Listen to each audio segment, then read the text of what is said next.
دنیا کے مسافر منزل تیری قبر ہے، منزل تیری قبر ہے۔ الحمدللہ رب العالمین والصلاة والسلام علی سید الانبیاء والمرسلین، اما بعد، اعوذ باللہ من الشیطان الرجیم، بسم اللہ الرحمن الرحیم۔ کل نفس ذائقۃ الموت وانما توفون اجورکم یوم القیامہ فمن زحزح عن النار وادخل الجنۃ فقد فاز وما الحیاۃ الدنیا الا متاع الغرور۔ صدق اللہ العظیم۔ اللہم صلی علی محمد وعلی آل محمد وبارک وسلم۔ رب اشرح لی صدری ویسر لی امری واحلل عقدۃ من لسانی یفقہوا قولی واجعل لی وزیرا من اہلی، آمین یا رب العالمین۔ السلام علیکم ورحمۃ اللہ وبرکاتہ۔ اس دنیا میں رہتے ہوئے اکثر و بیشتر انسان ایک بہت بڑے دھوکے کا شکار ہو جاتا ہے، اور وہ یہ ہے کہ یہ دنیا میرے لیے ہے اور میں یہیں کے لیے ہوں، اور اکثر و بیشتر انسان اسی دنیا کو اپنا مقصود اور مطلوب بنا لیتا ہے، اسی دنیا کو اپنی منزل سمجھ بیٹھتا ہے، اسی کو اپنا اصل گھر جان لیتا ہے اور اس کے فطرے میں مبتلا ہو جاتا ہے۔ حضرت علی رضی اللہ تعالی عنہ فرماتے ہیں، لوگو آج تم سو رہے ہو، موت آئے گی تو جاگو گے۔ لوگو آج تم سو رہے ہو، موت آئے گی تو تم جاگو گے۔ یہ دنیا کیا ہے؟ آخرت کے مقابلے میں کچھ بھی نہیں، ایک دھوکہ، ایک فریب۔ قرآن کہتا ہے وَمَا الْحَيَاةُ الدُّنْيَا إِلَّا مَتَاعُ الْغُرُورِ، اور یہ دنیا کی زندگی دھوکے اور فریب کے سوا کچھ بھی نہیں ہے۔ بچہ ماں کے بطن میں ہوتا ہے، ذرا اس کے احساسات کی سطح پر جائیے، ذرا اس کے احساسات کی سطح پر جائیے، اس کی کل دنیا کیا ہوتی ہے؟ وہ ماں کا رحم، وہ رحم مادر، اسی کو وہ کل دنیا سمجھتا ہوگا۔ جب ماں کے وجود سے باہر آیا تو اتنی بڑی دنیا اس کو دکھائی دیتی ہے، اسی کو سب کچھ سمجھ بیٹھتا ہے۔ جیسے وہ بچہ جو ماں کے بطن میں ہے، وہ اس بطن کو کل حصہ سمجھ بیٹھتا ہے، وہ اس بطن کو کل حقیقت سمجھ بیٹھتا ہے، اور جب دنیا میں آیا تو دنیا کو حقیقت سمجھ بیٹھتا ہے۔ اللہ فرماتا ہے واللہ یعلم وانتم لا تعلمون، اور اللہ جانتا ہے اور تم نہیں جانتے۔ جب کل قیامت میں کھڑے ہوگے تو یہ دنیا بہت ہی مختصر تمہیں لگے گی۔ رسول اللہ صلی اللہ علیہ وسلم نے ارشاد فرمایا، تم میں سے کوئی شخص اپنی انگلی سمندر میں ڈالے اور نکال کر دیکھے کتنا پانی اس انگلی پر لگ کر آیا۔ یہ جو پانی لگ کر آیا ہے یہ دنیا کی زندگی کی مدت ہے، اور وہ ٹھانٹے مارتا ہوا سمندر حد نگاہ تک پھیلا ہوا وہ آخرت کی زندگی ہے۔ جیسے انگلی پر لگے پانی کا کوئی موازنہ ٹھانٹے مارتے ہوئے سمندر کے پانی سے ممکن نہیں، ایسے ہی دنیا کی زندگی کا کوئی موازنہ آخرت کی زندگی سے ممکن نہیں۔ حضرت علی نے فرمایا رضی اللہ عنہ، لوگو آج تم سو رہے ہو، موت آئے گی تب تم جاگو گے۔ آج کے پڑھے لکھے لوگوں میں بھی ایک بڑی تعداد ایسے لوگوں کی ہے کہ جو اسی تصور کے قائل ہیں کہ مرنے کے بعد کچھ بھی نہیں ہوگا۔ ایزاک ایزمک ایک بہت بڑا سائنٹسٹ ہے، بڑی ریسرچ اس کی، بڑی کتابیں اس کی۔ کچھ عرصے پہلے اس سے انٹرویو لیا گیا کہ تمہاری موت کے بعد کیا ہوگا؟ اس نے کہا نتھنگ ڈوئنگ، کچھ بھی نہیں ہوگا، کچھ بھی تو نہیں ہوگا، کچھ بھی تو پیش نہیں آئے گا۔ اس شخص کی اس تمام تر ریسرچ اور تحقیق کے باوجود یہ رویہ وہی رویہ ہے جو صدیوں پہلے بھی موجود تھا۔ جب اس معاشرے میں جہاں قرآن نازل ہوا تھا، ایسے لوگ موجود تھے جو کہتے تھے یہ دنیا ہی کی زندگی ہے، ہم جیتے ہیں اور ہم مر جاتے ہیں، دوبارہ زندگی کوئی نہیں ملے گی، اور ہم بس اس دنیا کے اندر ہی رہیں گے، موت آئے گی تو ختم ہو جائیں گے۔ کچھ تو وہ ہیں جو موت کا اقرار کرتے ہیں مگر اس کے بعد کی زندگی کا تصور بھی نہیں رکھتے، اور یہی وہ شے ہے جو عظیم اکثریت کو بے عملی اور بد عملی کا شکار بنا دیتی ہے۔ غور فرمائیے، اس دنیا میں اللہ کو نہ ماننے والے کچھ لوگ آج بھی مل جائیں گے، ایتھیسٹ جنہیں کہا جاتا ہے، جو اپنے آپ کو کہتے ہیں کہ ہماری عقل عقل کل ہے، ہماری تحقیق وہ تحقیق کل ہے، اور وہ کسی خدا، کسی خالق کائنات کے تصور کے حامی نہیں ہیں۔ گویا آج بھی ایسے لوگ آپ کو مل جائیں گے جو خالق کائنات رب العالمین کے انکار کرنے والے ہیں۔ مگر غور کیجئے، آج تک ایک شخص بھی آپ کو نہیں ملا ہوگا جو موت کا انکار کرتا ہو۔ اس زمین پر نہ آج کوئی ایسا ہے، نہ ماضی میں تھا، نہ آئندہ جب تک دنیا قائم ہے کوئی ایسا پیدا ہوگا جو موت کا انکار کرے۔ کیوں؟ رب کو نہ دیکھنے والے سبھی ہیں، دیکھا تو نہیں ہے اسے، مگر موت کو نہ دیکھنے والا ایک شخص بھی آپ کو اس زمین پر نہیں ملے گا۔ غور کیجئے، میرا اور آپ کا ایک بڑا طویل سفر ہے جو جاری ہے۔ گویا کہ ایک شخص جب وہ اپنی ٹکٹ حاصل کر لیتا ہے تو عام طور پر ٹکٹ کے دو حصے ہوا کرتے ہیں۔ ایک وہ ٹکٹ ہے جو مجھے اور آپ کو دیا گیا، جس کے 3 حصے اپنے ذہن میں بٹھا لیجئے، قائم کر لیجئے۔ ماں کے وجود میں تھے، رحم مادر میں تھے، یوٹرس میں تھے، ٹکٹ کا ایک حصہ پھاڑ دیا گیا اور وہاں سے ہم اس دنیا میں آ گئے۔ اس دنیا میں آپ کی میری زندگی جاری ہے، چل رہی ہے۔ ایک وقت آئے گا ٹکٹ کا ایک اور حصہ پھاڑ دیا جائے گا اور آپ کی اور میری موت واقع ہو جائے گی۔ پھر وہ عالم جسے ہم مسلمان عالم آخرت کہتے ہیں، وہاں آخری حصہ ٹکٹ کا آپ کے اور میرے پاس ہوگا، اور اس کے بعد یا تو ہمیشہ ہمیش کی جنت ہے یا پھر جہنم کا عذاب ہے۔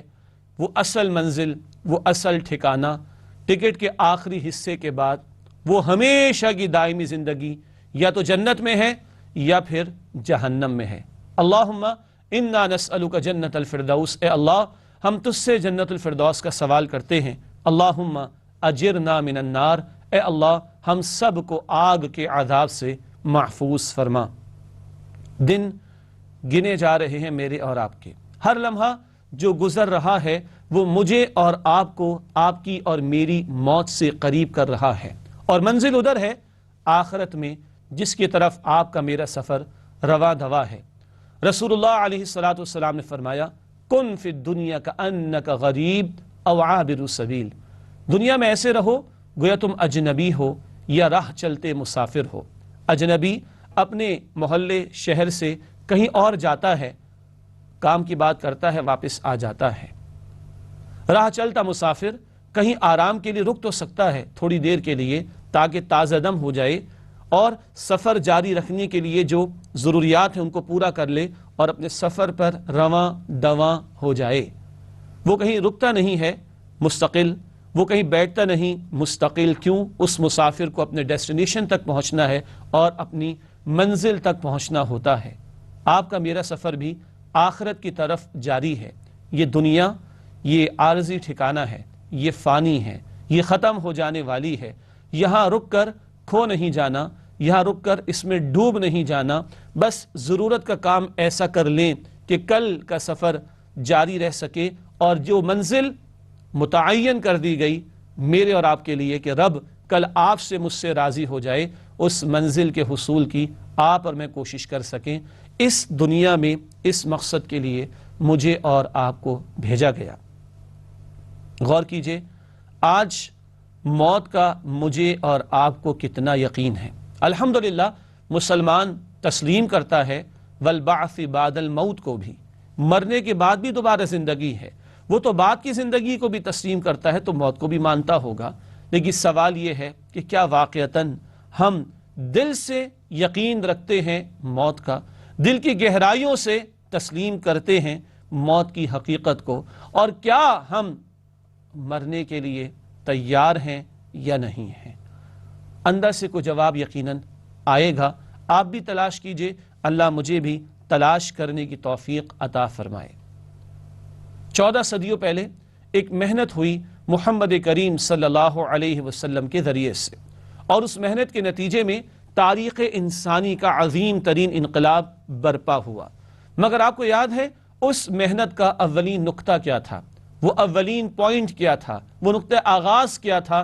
وہ اسی ایمان کی محنت تھی۔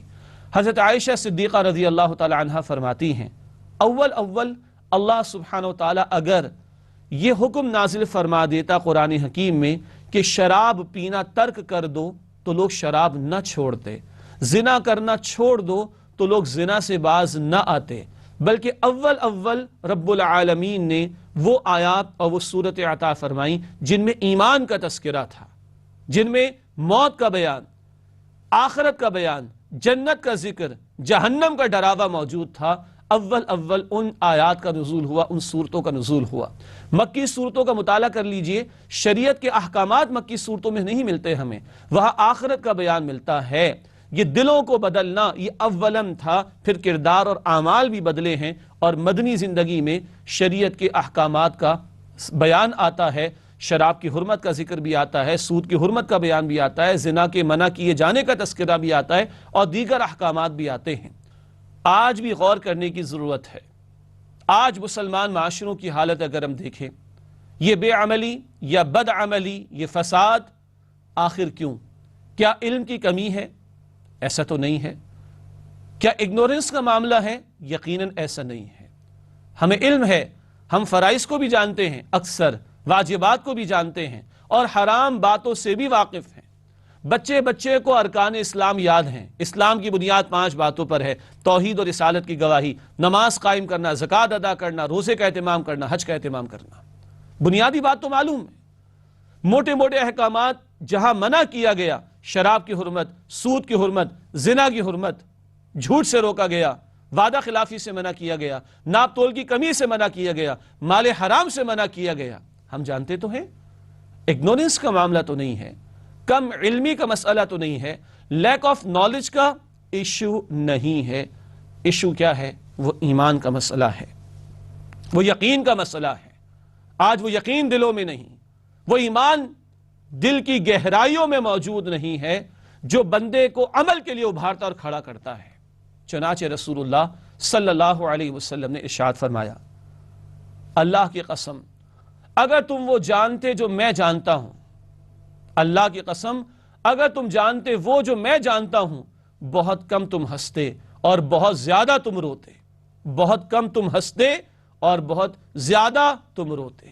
اللہ اکبر، یہ رسول اللہ کا فرمان ہے صلی اللہ علیہ وسلم۔ آج وہ موت جو اٹل حقیقت، وہ موت جو آ کر رہے گی، وہ موت جو متعین ہے، وہ موت جو ہر ایک کو آئے گی، وہ موت جس کا مشاہدہ کرتے ہیں، وہ موت جو ایک سانس لینے والے بچے کو بھی آ ہی جاتی ہے، ایسی بھی مثالیں ہیں۔ وہ موت جو 3 دن کے بچے کو بھی آ جاتی ہے، وہ موت جو 1.5 برس کی بچی کو بھی آ جاتی ہے، وہ موت جو 21 برس کے نوجوان کو بھی آ جاتی ہے۔ وہ موت ہم بھول گئے ہیں، شاید آج اس کا یقین نہیں ہے۔ ہم شاید ڈیلے کرنا چاہتے ہیں، یا کچھ مارجن دینا چاہتے ہیں، یا کچھ فرار اختیار کرنا چاہتے ہیں، یا کچھ نظر انداز کر دیتے ہیں، اور پھر موت کا ذکر بھی سننا نہیں چاہتے۔ جہاں کہیں کبھی موت کا تذکرہ شروع ہوتا ہے یا گفتگو زبان پر آتی ہے تو کبھی یہ بھی کہہ دیا جاتا ہے کوئی اچھی بات منہ سے نکالو۔ اللہ اکبر، اس موت سے بڑھ کر اچھی بات کیا ہوگی کہ یہ اٹل حقیقت ہے۔ آئیے اس کائنات کی سب سے سچی کتاب قرآن حکیم سے رب العالمین کے الفاظ کی روشنی میں سمجھیں چند باتیں اس موت کے حوالے سے۔ کہیں قرآن فرماتا ہے کل شیء ہالک الا وجہہ، ہر شے فنا ہو جائے گی، ہلاک ہو جائے گی، سوائے رب العالمین کے ذات بابرکات کے، سوائے رب العالمین کی ذات بابرکات کے۔ ہر شے ختم ہو جائے گی، ہلاک ہو جائے گی۔ سورۃ الرحمن میں ہم پڑھتے ہیں کل من علیہا فان ویبقى وجہ ربک ذو الجلال والاکرام، جو کوئی بھی زمین پر ہے وہ فنا ہو جائے گا، ختم ہو جائے گا، اور باقی رہنے والی ذات ہے اللہ ذو الجلال والاکرام کی، جو تمہارا رب ہے۔ کہیں فرمایا 3 مرتبہ قرآن نے کل نفس ذائقۃ الموت، ہر نفس کو موت کا مزہ چکھنا ہے، ہر ایک نے جانا ہے۔ کہیں ارشاد ہوا وَلِكُلِّ أُمَّةٍ أَجَلٌ، ہر امت کی ایک اجل، ایک وقت متعین ہے۔ فَإِذَا جَاءَ أَجَلُهُمْ لَا يَسْتَأْخِرُونَ سَاعَةً وَلَا يَسْتَقْدِمُونَ، نہ ایک لمحہ تاخیر کا معاملہ ہوگا، نہ ایک لمحہ جلدی کا معاملہ ہوگا۔ کہیں قرآن کہتا ہے اَيْنَمَا تَكُونُوا يُدْرِكْكُمُ الْمَوْتُ وَلَوْ كُنْتُمْ فِي بُرُوجٍ مُشَيَّدَةٍ، جہاں کہیں بھی تم ہوگے موت تمہیں آ لے گی، چاہے تم مضبوط کیے ہوئے قلعوں کے اندر ہی کیوں نہ ہو، وہ محلات میں بھی آ جائے گی، وہ بڑی بڑی بلڈنگز میں بھی آ جائے گی، وہ محافظوں کے پہرے کے درمیان بھی آ جائے گی۔ اور وَلَن يُؤَخِّرَ اللَّهُ نَفْسًا إِذَا جَاءَ أَجَلُهَا وَاللَّهُ خَبِيرٌ بِمَا تَعْمَلُونَ، جب کسی کی اجل آ جائے جب کسی کا متعین وقت آ جائے اللہ مؤخر نہیں فرماتا، تاخیر نہیں فرماتا، ڈیلے نہیں فرماتا، اور اللہ خوب جانتا ہے جو کچھ تم کرتے ہو۔ ام حبیبہ رضی اللہ تعالی عنہ رسول پاک صلی اللہ علیہ وسلم کی زوجہ محترمہ ہیں، عرض کرتی ہیں یا رسول اللہ صلی اللہ علیہ وسلم، میرے بھائی معاویہ کے لیے اور میرے والد ابو سفیان کے لیے دعا فرمائیے، اللہ انہیں طویل زندگی عطا فرمائے۔ ہم بھی دعائیں کرتے ہیں نا۔ رسول اللہ صلی اللہ علیہ وسلم نے فرمایا، اے ام حبیبہ، تم کس بارے میں دعا کی بات کر رہی ہو؟ طے شدہ امور کے بارے میں، وہ باتیں جو ڈیسائیڈڈ ہیں، کس کی زندگی کتنی ہوگی، کتنا اسے رزق ملے گا، موت اس کو کب آئے گی، سب طے ہے۔ ان فکسڈ معاملات کے بارے میں، طے شدہ امور کے بارے میں تم سوال کرتی ہو۔ تم یہ سوال کرو تو زیادہ بہتر ہوگا، اے اللہ مجھے قبر کے عذاب سے بچا لے، اے اللہ مجھے جہنم کے عذاب سے بچا لے۔ تم اگر یہ دعا کرو کہ اللہ تمہارے بھائی اور والد کو قبر کے عذاب سے بچا لے، اگر تم یہ دعا کرو کہ اللہ تمہارے بھائی اور والد کو جہنم کے عذاب سے بچا لے، تو یہ زیادہ بہتر بات ہوگی۔ ہمیں ہماری موت کتنی یاد ہے اور اس کی بعد کی زندگی کتنی یاد ہے۔ دنیا میں بڑے بڑے عقل مند ہیں۔ رسول اللہ علیہ السلام نے کس کو عقل مند کہا؟ فرمایا کہ الکیس من دان نفسہ وعمل لما بعد الموت۔ عقل مند وہ ہے جو اپنے نفس کو قابو میں رکھے اور عمل کرے زندگی کے لیے جو موت کے بعد آنے والی ہے۔ موت آ کر رہے گی، کہاں کہاں آ جاتی ہے۔ کبھی اسلام آباد پاکستان میں ایئر بلو کا پلین کریش کرتا ہے، مارگرا ہلز میں 150 سے زائد افراد دنیا سے چلے جاتے ہیں۔ کبھی انڈیا کی فضا میں سعودی ایئر لائن اور یوکرین ایئر لائن کے 2 جہاز آپس میں ہوا میں فضا میں ٹکراتے ہیں، سینکڑوں لوگ چلے جاتے ہیں۔ ان میں کوئی ہوگا جو جوس پی رہا ہوگا، کوئی ہوگا جو چائے پی رہا ہوگا، کوئی ہوگا جو ایک سیب کی بائٹ ایک چک لے رہا ہوگا، اور اسی دوران اس کی موت واقع ہو گئی ہوگی۔ کبھی بھی آ سکتی ہے، آئے گی، اپنے وقت متعین پر آئے گی، اور جس جگہ آنی ہے وہیں آئے گی۔ کسی علاقے میں کنسٹرکشن کا کام ہو رہا تھا، غیر مسلم ملک کی بات ہے، 7ویں منزل سے ایک ورکر گر گیا، لوگ دوڑے، بچ گیا تھا۔ ہم کہیں گے بچ نہیں گیا تھا، اللہ نے بچایا تھا، ابھی اس کی موت کا وقت نہیں آیا۔ کھڑا ہو گیا، لوگ حیران و پریشان، خوش ہونے لگے۔ اس نے کہا چلو میں تمہیں خوشی میں شراب پلاتا ہوں۔ شراب لینے کے لیے گیا، روڈ کراس کر رہا تھا، تھوڑی دیر میں روڈ کراس کر رہا تھا، گاڑی آئی اور گاڑی نے ہٹ کر دیا اور وہ مر گیا۔ اس جگہ موت پر مقرر فرشتے تیار کھڑے تھے اس کی روح قبض کرنے کے لیے، اور اس کے متعین مقام پر متعین وقت پر اس کی موت واقع ہوئی ہے۔ میری اور آپ کی بھی متعین وقت اور متعین موقع ہی پر آئیں گی۔ آج بڑی رنگینی ہے دنیا میں، بڑی اٹریکشن ہے، کھو جاتا ہے انسان، لذتوں میں کھو جاتا ہے، گناہوں میں کھو جاتا ہے، بغاوت پر اتر آتا ہے، اللہ کو فراموش کرتا ہے، اللہ کے رسول علیہ السلام کی تعلیم کو مسلمان فراموش کر دیتے ہیں۔ رسول اللہ علیہ السلام ایک دن مسجد تشریف لے گئے، دیکھا کچھ لوگ کھلکھلا کر باتیں کر رہے ہیں، آپ نے محسوس کیا یہ غفلت کی علامت ہے۔ ارشاد ہوا اگر تم لذتوں کو توڑ دینے والی موت کو کثرت سے یاد رکھو تو یہ تمہاری حالت کبھی نہ ہو۔ اگر تم لذتوں کو توڑ دینے والی موت کو کثرت سے یاد رکھو تو تمہاری یہ حالت کبھی بھی نہ ہو۔ آج کی بے عملی، بدعملی، فساد، ظلم، عداوت، بنیادی وجہ ہم بھول گئے کہ ہمیں موت آنی ہے اور کل اللہ کے سامنے ہماری پیشی ہو کر رہے گی۔ اللہ مجھے اور آپ کو ہماری موت کو یاد رکھنے کی توفیق دے۔ آنی تو ہے، آج جس کی واقع ہو گئی اس کی تو قیامت واقع ہو گئی۔ ایک قیامت پوری دنیا پر آئے گی۔ اذا السماء انفطرت واذا الكواكب انتثرت واذا البحار فجرت واذا القبور بعثرت۔ آسمان پھٹ جائے گا، ستارے جھڑ پڑیں گے، سمندر ابل پڑیں گے، قبریں کھول دی جائیں گی، ہر ایک جان لے گا اس نے کیا آگے بھیجا کیا پیچھے چھوڑا۔ وہ قیامت پوری دنیا پر آئے گی، اور ایک قیامت میری اور آپ کی ہے جو آج ابھی اسی وقت آ سکتی ہے۔ کیا ہم تیار ہیں اس کے لیے؟ غور کیجئے۔ آخر میں 3 فوائد اس بات کے رکھنا چاہوں گا آپ کی خدمت میں، اگر ہم اپنی موت کو یاد رکھیں تو کیا فائدہ ہوگا۔ سب سے پہلا فائدہ، توبہ میں جلدی کریں گے، گناہ کیے تو معافی مانگ لیں گے، حقوق اللہ پامال کیے تو ازالہ کریں گے، کمپنسیٹ کریں گے اس کو، بندوں کے حقوق پامال کیے تو بندوں سے بھی معافی مانگ لیں گے، اس لیے کہ موقع عمل کا آج ہے، موت کے آنے سے پہلے پہلے۔ اور توبہ کی قبولیت بھی حدیث میں آتا ہے ما لم یغرغر، جب تک کہ وہ موت کا غرغرہ نہ آ جائے، وہ جان کے نکلنے کا مرحلہ، اس سے پہلے پہلے توبہ قبول ہوتی ہے۔ تو آپ اور میں اپنی موت کو یاد رکھیں گے اگر، تبھی توبہ میں جلدی کریں گے۔ نمبر 2، موت یاد رہے گی تو اللہ کی عطا خواہ بظاہر کم ہو اس پر راضی ہو جائیں گے، کم رزق پر، کم نعمتوں پر، کم آسائشوں پر راضی ہو جائیں گے۔ ورنہ ہوس کے مارے بندے اللہ کے حقوق بھی پامال کرتے ہیں، بندوں کے حقوق بھی پامال کرتے ہیں، رحمی رشتوں کو بھی قطع کرتے ہیں، اور بغاوت در بغاوت پر بڑھتے چلے جاتے ہیں۔ موت یاد رہے گی تو کم رزق پر قناعت کرنے والے ہو جائیں گے، بہت سے گناہوں سے بچ جائیں گے۔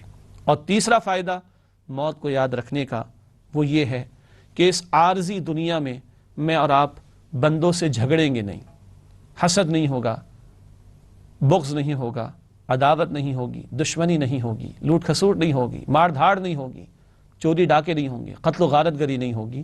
کیوں؟ اس عارضی دنیا کے فائدے کے پیچھے کیوں دیوانہ ہو جاؤں؟ اس عارضی دنیا کے فائدے کے پیچھے کیوں دیوانہ ہو جاؤں کہ میرے رب نے جنت اس قدر وسیع تیار کر رکھی ہے جس کا تصور بھی کرنا ممکن نہیں۔ یہ 3 فائدے ہیں موت کو یاد رکھنے کے۔ نمبر 1، توبہ میں جلدی ہوگی، نمبر 2، کم رزق پر بندہ راضی ہوگا، اور نمبر 3، اس عارضی دنیا میں میں بندوں سے جھگڑوں گا نہیں، اپنی آخرت کو برباد نہیں کروں گا۔ اللہ مجھے اور آپ کو موت کا یقین اور اس کی فکر اور اس کے بعد کی زندگی کی تیاری کی توفیق عطا فرمائے، آمین یا رب العالمین۔ وآخر دعوانا ان الحمد للہ رب العالمین، والسلام علیکم ورحمۃ اللہ وبرکاتہ۔ دنیا کے اے مسافر، منزل تیری قبر ہے، منزل تیری قبر